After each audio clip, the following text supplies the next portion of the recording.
사람이 살다가 보면 참 편한 게 많은데 때로는 그 편한 것이 한 번씩 문제를 일으키면은 굉장히 참 난감할 때가 많습니다.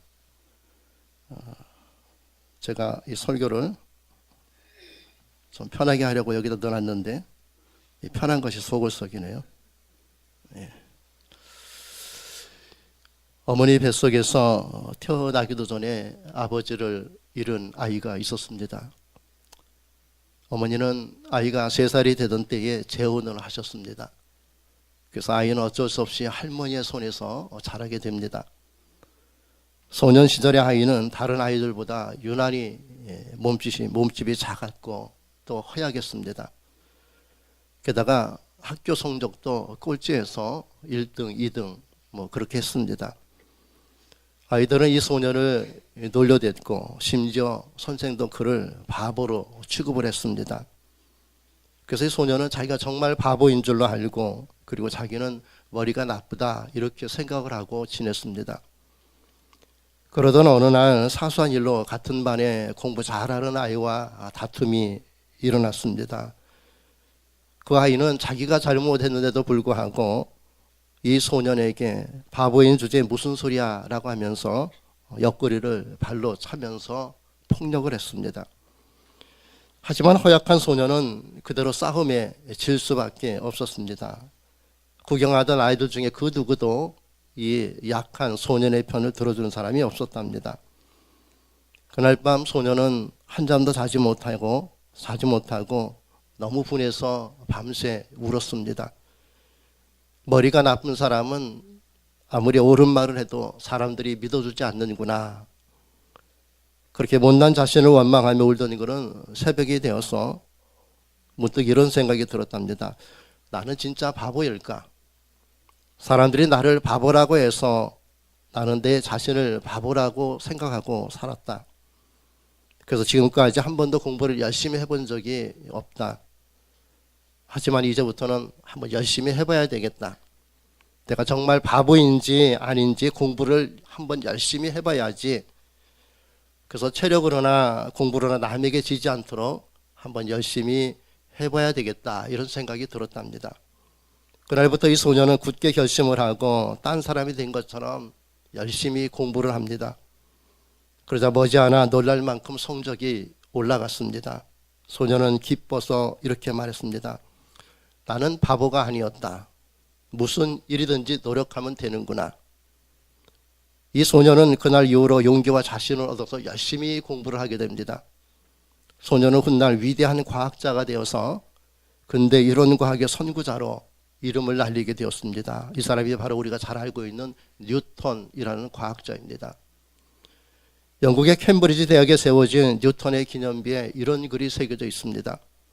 그 천재 인류를 뛰어넘었다. 그러나 뉴턴은 결코 천재로 태어난 것은 아니었다라는 글이 있습니다. 그렇습니다. 뉴턴은 천재로 태어나는 것은 아닙니다. 그러나 인류 역사는 뉴턴을 세계적인 천재로 기억하고 있습니다. 그 이유가 무엇이겠습니까? 그건 다름이 아니라 자신을 시험해 본 사람이었기 때문입니다. 대충 시험을 한 것이 아니라 그는 죽을 힘을 다해서 자기 자신을 철저하게 시험한 사람입니다. 오늘 우리도 우리 자신을 스스로 시험해 볼 필요가 있다라는 생각이 듭니다. 왜냐하면 자신을 시험해 본 사람만이 자신의 능력과 또 자기 자신에 대해서 바르게 알 수 있기 때문입니다. 마치 학교에서 학생이 시험을 봄으로 자신의 실력을 알아볼 수 있듯이 그리스도인들도 자기 자신을 각자 시험해 보아야 한다는 겁니다. 그래서 바울은 고린도후서 13장 5절에 이렇게 기록했습니다. 너희가 믿음 안에 있는가 너희 자신을 시험하고 너희 자신을 확증하라. 예수 그리스도께서 너희 안에 계신 줄을 너희가 스스로 알지 못하느냐. 그렇지 않으면 너희가 버리운 자니라. 이렇게 교훈하고 있습니다. 하나님을 믿는 사람은 우리 각자의 믿음을 시험하고 확증해 보여야 합니다. 그래서 하나님은 우리의 믿음을 시험해 볼 수 있는 기회들을 늘 주십니다. 오늘 우리에게 있는 모든 것들, 부유함이든 가난함이든 형통하든 아니든 건강하든 아프든 이런 저런 문제들이 바로 그것입니다. 이 모든 것들은 하나님 앞에서 우리 자신을 시험해 볼 수 있는 좋은 기회라는 겁니다. 오늘 본문의 이스라엘 백성들도 그들의 믿음을 시험해 볼 수 있는 기회가 있었습니다.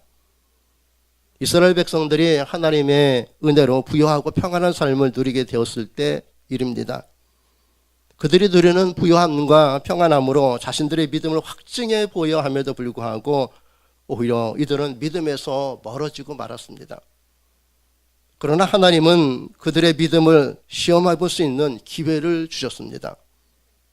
그것은 다름이 아니라 이스라엘이 바벨론 공격을 당해서 바벨론에 망하고 백성들이 포로로 끌려가게 하는 것이었습니다. 이때 이스라엘 백성들이 선택할 수 있는 것은 두 가지였습니다. 바벨론 포로가 되게 계신 하나님을 두고 원망하며 살 것인지, 아니면은 포로가 되었지만은 그곳에서 하나님의 뜻을 깨닫고 돌아설 것인지를 택해야 했습니다. 이들은 바벨론 포로로 끌려갈 때는 그것이 현실이 아닌 꿈이기를 원했습니다. 왜냐하면 그건 너무도 견디기 힘든 일이었기 때문입니다. 포로가 되어 산다는 것은 정말 죽기보다도 싫은 일이 아니겠습니까?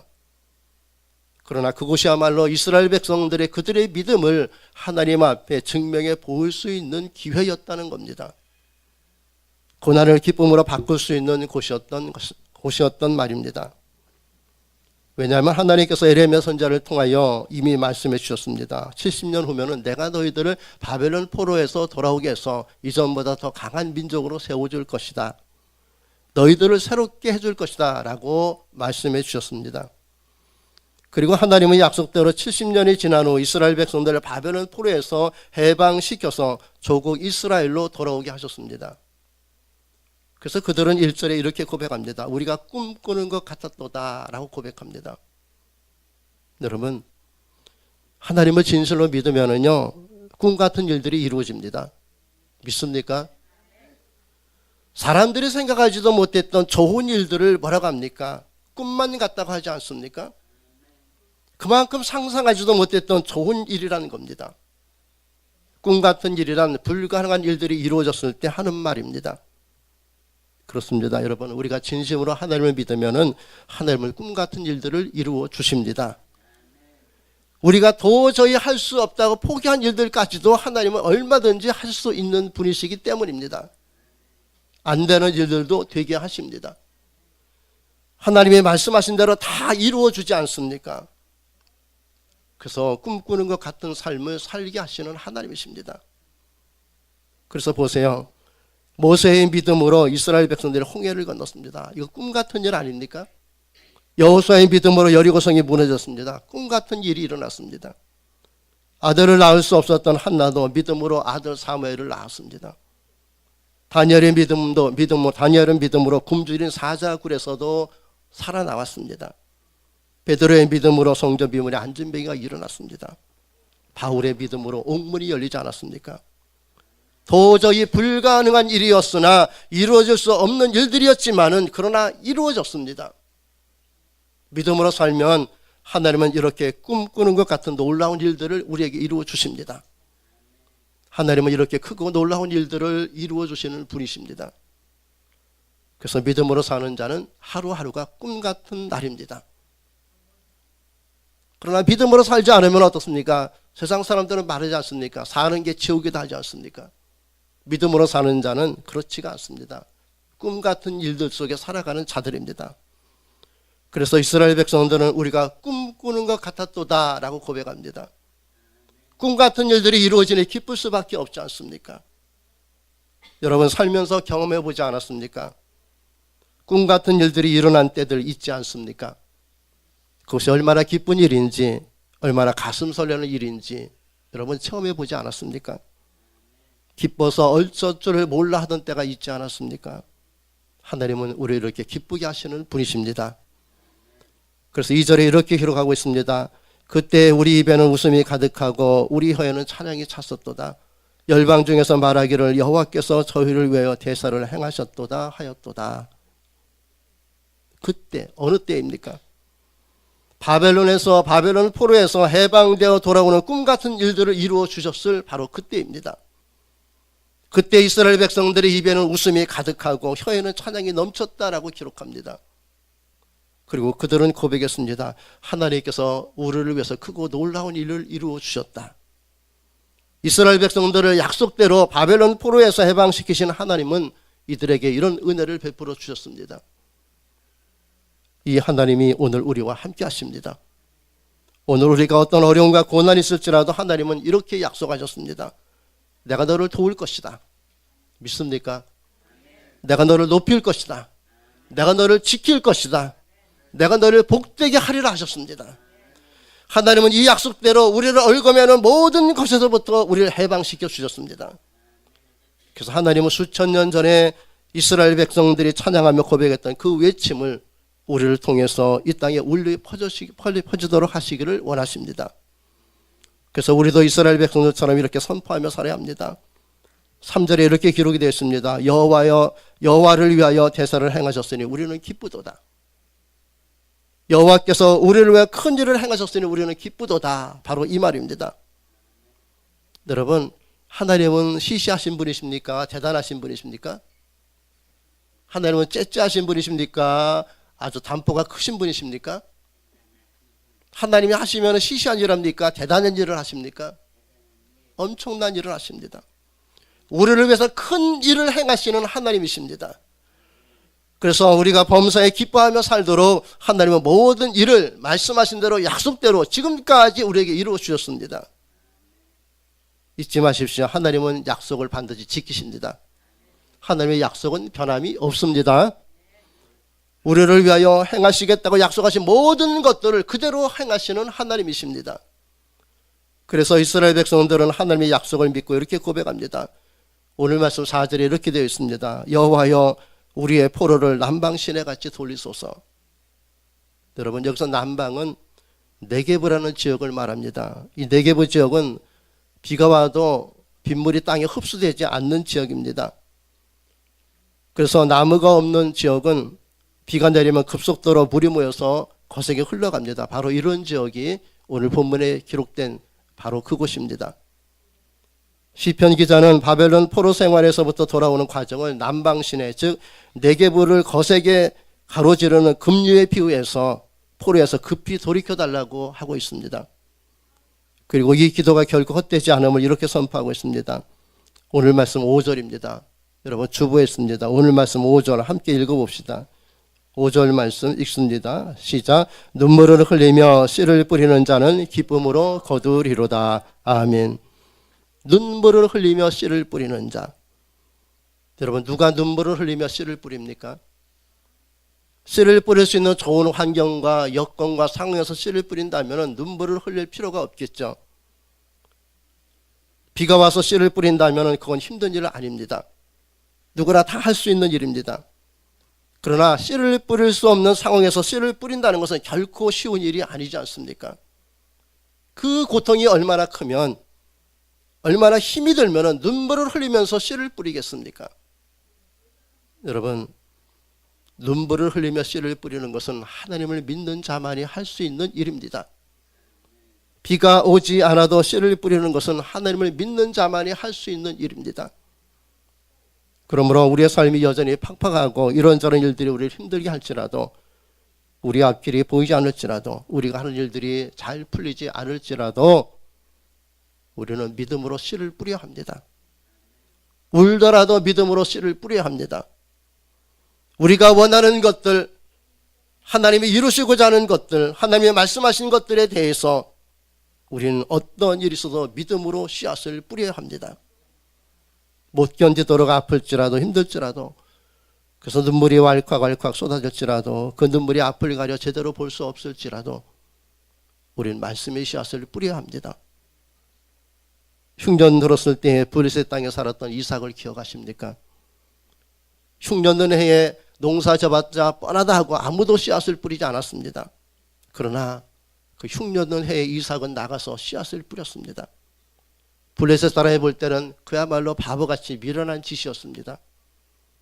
블레셋 땅에서 자라온 토박이들이 볼 때 그건 부질없는 짓이었습니다. 농사가 안 될 것이 뻔했기 때문입니다. 씨를 뿌려봤자 허탕인 줄 알기 때문입니다. 그러나 이삭은 그럴지라도 씨앗을 뿌렸습니다. 그야말로 이삭은 뜨거운 눈물을 쏟아내면서 그 흉년는 해에 나가서 씨앗을 뿌렸습니다. 어떻게 되었습니까? 이삭은 여호와를 믿었고 그 땅에 거하며 그해 가을에 씨를 뿌려 100배의 수확을 거두었다고 하지 않습니까? 이 사실을 성경은 창세기 26장 12절 13절에 이렇게 기록합니다. 이삭이 그 땅에서 농사하여 그해 100배나 얻었고 여호와께서 복을 주심으로 그 사람이 창대하고 왕성하여 마침내 거부가 되었다. 흉년이 들었다는 그 땅에서 이삭이 농사를 지었는데 100배의 수확을 거뒀습니다. 이거 꿈 같은 일 아닙니까? 바보 같은 짓을 하고 아무도 하지 않았으나 그러나 이삭은 하나님을 믿고 눈물로 씨앗을 뿌렸더니 100배의 수확을 거두었습니다. 허탕이라고 하던 그 농사가 100배의 수확을 거두게 되었습니다. 흉년된 해에 이삭이 눈물로 씨앗을 뿌렸더니 하나님이 100배의 수확을 거두게 하셨습니다. 여러분 100배 1년에 한 번씩 거둔다고 치면 100년치 수확을 1년에 거둔 것입니다. 가능한 일입니까? 불가능합니다. 꿈 같은 일입니다. 그러나 눈물로 씨앗을 뿌리는 자에게 베푸시는 하나님의 능력인 줄로 믿습니다. 여러분 누가 바보입니까?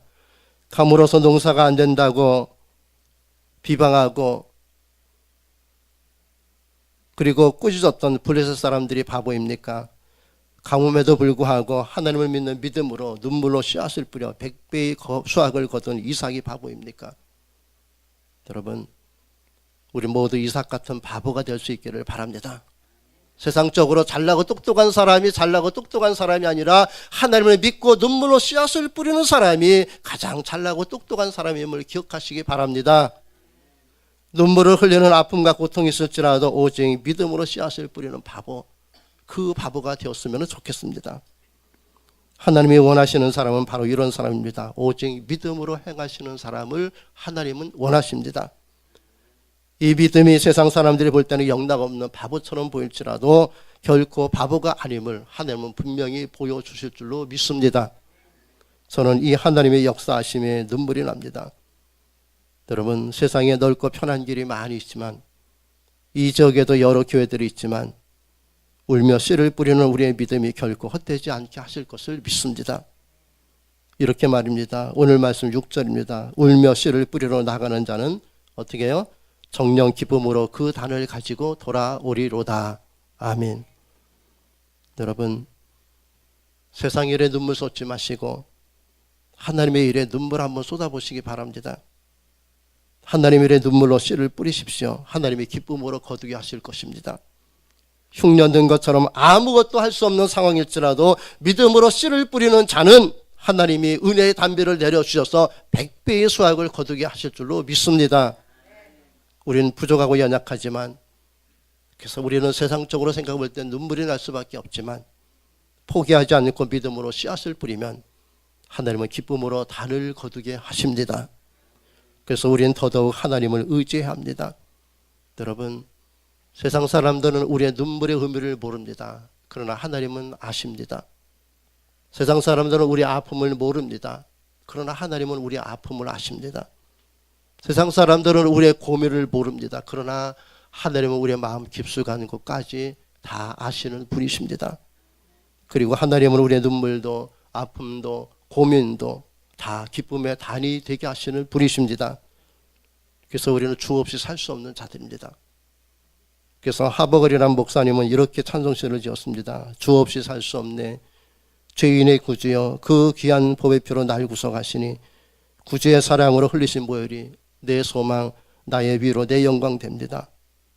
주 없이 살 수 없네. 세월이 흐르고 이 깊은 고독 속에 내 생명 끝나도 사나운 풍랑일 때 날 지켜주시고 내 곁에 계신 주님 늘 힘이 되시네. 여러분 주님만이 우리의 힘이 되십니다. 주밖에 우리 마음을 누가 알아줄 수가 있습니까? 내 마음을 알아주는 것 같다가도 등을 돌리고 외면하는 것이 세상입니다. 그러나 하나님은 변함없이 우리의 마음을 태초부터 지금까지 영원토록 알고 계시고 우리의 유일한 위로자이심을 기억하시기 바랍니다. 그 주님이 우리 곁에 계십니다. 늘 우리의 힘이 되어주십니다. 여러분 물론 살다 보면은 누구나 다 고난이 있습니다.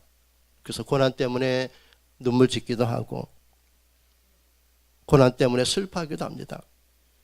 그러나 우린 고난 때문에 눈물 짓는 자들이 아니라 고난이 있을 때마다 눈물로 기도하는 눈물의 기도를 뿌리는 자들임을 기억하시기 바랍니다. 우린 고난이 있을 때마다 이렇게 눈물로 씨를 뿌리며 살아야 합니다. 그러면 하나님이 기쁨으로 단을 거두게 하십니다. 우린 이렇게 살도록 부름받은 하나님의 자녀들입니다. 그래서 하나님이 오늘 우리에게 말씀하십니다. 눈물을 흘리며 씨를 뿌리는 자는 어떻게 해요? 기쁨으로 거두리로다. 온통 기쁨으로 거두고자 하는 자들은 많으나 눈물로 씨앗을 뿌리는 자는 많지가 않습니다. 이런 때 우리 모두가 눈물로 씨앗을 뿌리면은 주님은 그 마음을 아시고 이삭처럼 100배의 수확을 거두는 그런 놀라운 은혜 베풀어 주실 줄로 믿습니다. 우리의 마음을 아시는 주님께서 기쁨으로 단을 거두게 하십니다. 꿈 같은 일들이 일어나게 하십니다. 그러면 여러분 누가 우리의 마음을 알아요? 저밖에 우리 마음을 누가 알아주겠습니까? 마음을 알아주는 분한테 가야지 해결을 받을 거 아니겠습니까? 마음을 알아주지 않는 사람한테 간다면 해결을 어떻게 받을 수가 있습니까? 더 괴롭지 않습니까? 우리의 마음을 알아주시는 하나님, 그 하나님 앞에 눈물로 씨앗을 뿌리기 바랍니다. 그러면 기쁨으로 단을 거두게 하여 줄 줄로 믿습니다. 이번 한 주간 살아갈 때 이 주님을 믿고 어렵고 힘든 상황에 혹여 있을지라도 여러분 눈물로 씨앗을 뿌리시기 바랍니다. 주님은 반드시 기쁨의 단을 거두게 하실 줄로 믿습니다.